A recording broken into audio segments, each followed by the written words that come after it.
प्रणाम। आज के इस वीडियो में हम जानेंगे मृतक भोज के बारे में पूज्य गुरुदेव के विचार कि मृतक भोज के पीछे क्या मान्यता है, इस तरह की प्रथा से सामान्य लोगों को किन किन परिस्थितियों का सामना करना पड़ता है और इस प्रथा को किस प्रकार रोकने का प्रयास करना चाहिए। पर उससे पहले यदि आपने हमारे YouTube चैनल देव परिवार को सब्सक्राइब नहीं किया है तो चैनल को सब्सक्राइब करें और बेल आइकन दबाकर ऑल पर क्लिक करें ताकि आपको आने वाले सभी वीडियो की नोटिफिकेशन मिलती रहे। हम सभी जानते ही हैं कि हमारे समाज में न जाने कितनी अनुपयुक्त प्रथा परंपराएं नागपाश की तरह लिपटी हुई हैं, जिसके कारण हमारा समाज प्रगति पथ पर वांछित गति से अग्रसर नहीं हो पा रहा। इस समय अनेक हानिकारक प्रथाओं में एक मृतक भोज की प्रथा भी है। जिसका कोई संबंधी मर गया है उसे उस दुख को सहन करने के साथ साथ मृतक भोज का दंड भी भोगना होता है। सजातीय लोगों को खिलाना पिलाना भी होता है। फिर इसके लिए भले ही किसी की आर्थिक स्थिति अनुमति दे या नहीं, इस प्रथा में इस विषय के लिए कोई गुंजाइश नहीं है। पैसा हो तो ठीक, और पैसा न हो तो घर का जेवर बेचो, कर्ज की भीख मांगो और मृतक भोज दो, नहीं तो विविध विधि लांछनों से तिरस्कृत किया जाएगा, यहाँ तक कि जाति से भी बाहर कर दिया जाता है। ऐसी दशा में तिरस्कार की दुर्गति से बचने के लिए लोगों को अपनी बर्बादी आमंत्रित करके मृतक भोज के लिए पैसा जुटाकर इस कुप्रथा का पेट भरना ही पड़ता है। ये बात नितांत सत्य है कि किसी मृतक व्यक्ति का संबंधी मृतक भोज खुशी से नहीं देता। वो इस अनुचित एवं अव्ययी दंड को मजबूरन सहन करता है, क्योंकि समाज में इसकी प्रथा चल रही है और वो एक सामाजिक व्यक्ति है। समाज की रीति नीतियों का उल्लंघन कर सकना उसके वश की बात नहीं है। अमीरों की बात छोड़ दीजिए, वो अपने मरे संबंधियों के नाम कुछ भी खर्च कर सकते हैं, बांट सकते हैं, लुटा सकते हैं, क्योंकि उनमें सामर्थ्य होती है।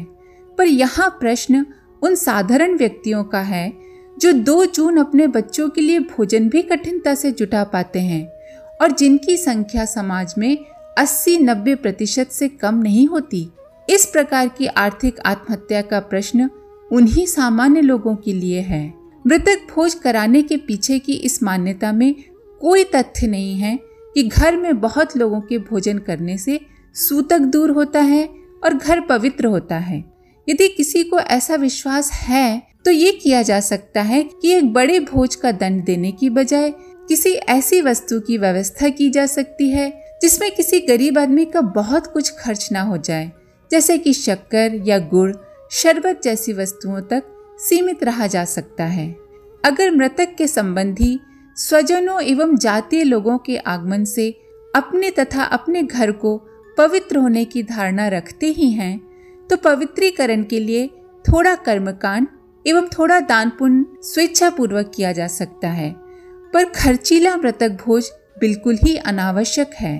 पुण्य पर प्रभाव पड़ने के कारण ही अच्छे और सच्चे संत महात्मा हर किसी से दान लेने अथवा हर किसी के हाथ का अन्न खाने से यथासंभव बचा करते हैं। दान लेना और दान रूप अन्न को खाना पचाना सबके वश की बात नहीं है, क्योंकि यहाँ ये बात बहुत ही महत्वपूर्ण हो जाती है कि वो अन्न किस तरीके के पैसों से लिया गया है, किस तरह के व्यक्ति ने खाना बनाया है। इन चीज़ों का प्रभाव मनुष्य की आत्मा पर अवश्य पड़ता है, यह सुनिश्चित तथ्य एवं सत्य है। इसका प्रभाव इतने परोक्ष एवं सूक्ष्म रूप से पड़ता है कि साधारण विवेक का व्यक्ति उसे देख जान नहीं पाता। जैसा खाए अन्न वैसा बने मन। यही कारण है कि बुद्धिमान लोग दान रूप अन्न को समझ बूझकर ही खाते हैं। यह व्यवस्था तो उस अन्न की है जिसमें देने अथवा खिलाने वाले की आत्मिक श्रद्धा तथा प्रसन्नता रहती है, वह दान करने की भावना रखता है। पर इसके विपरीत जिस भोजन अथवा अन्नदान में देने वाले की श्रद्धा भक्ति तो दूर, उल्टे पीड़ापूर्ण आहें जुड़ी रहती हैं, उसके भयंकर प्रभाव का तो सिर्फ अनुमान ही लगाया जा सकता है। और निश्चय ही मृतक भोज का दंड भुगतने वाले गरीब व्यक्ति के आंसू तो उसमें सम्मिलित रहते ही हैं। भले ही मजबूरन कोई प्रथा पालन की विवशता में मृतक भोज दे दे और कितनी ही प्रसन्नता क्यों न दिखाए और खाने वालों को धन्यवाद देकर आभार प्रकट करे, पर वास्तविकता तो यही होती है कि यह सारा शिष्टाचार ऊपरी होता है। भोज देने वाला मन ही मन रोया करता होगा। एक तो स्वजन के मरने का दुख, दूसरे उसे अपनी सामर्थ्य के बाहर मृतक भोज जैसे आर्थिक दंड को भुगतना पड़े। वह न सही, उसकी मूक आत्मा अवश्य ही उसके लिए समाज को कोसेगी। इसलिए इस प्रकार मृत्यु भोज का अन्न किसी भी खाने वाले के लिए हितकर नहीं है। पाप पुण्य की सूक्ष्म बात को छोड़कर यदि साधारण सामाजिकता की स्थूल बात भी ले ली जाए, तब भी मृतक भोज खाने की प्रथा उचित नहीं है। अब आज के समय में किसी के मरने पर मृतक भोज में इतना धन खर्च कर सकना कौन सी बुद्धिमानी की बात है। जहाँ कठिनता से नमक रोटी जुड़ती हो, वहाँ साधारण स्थिति का कोई व्यक्ति इतने रुपए किस प्रकार बचा कर रख सकता है कि शोक संयोग आने पर वह मृतक भोज आदि में खर्च कर सके। निश्चय ही उसे कर्ज लेना होता है, और एक बार एक सामान्य आदमी के लंबी रकम कर्ज लेने का अर्थ है अपने को आजीवन मूल तो दूर ब्याज के हाथों बेच देना, अथवा अपनी जमीन जायदाद गहने बर्तन बेचने के लिए मजबूर हो जाना। मृतक भोज की प्रथा से ग्रस्त लोगों पर यह आर्थिक आपत्ति आए दिन होती रहती है।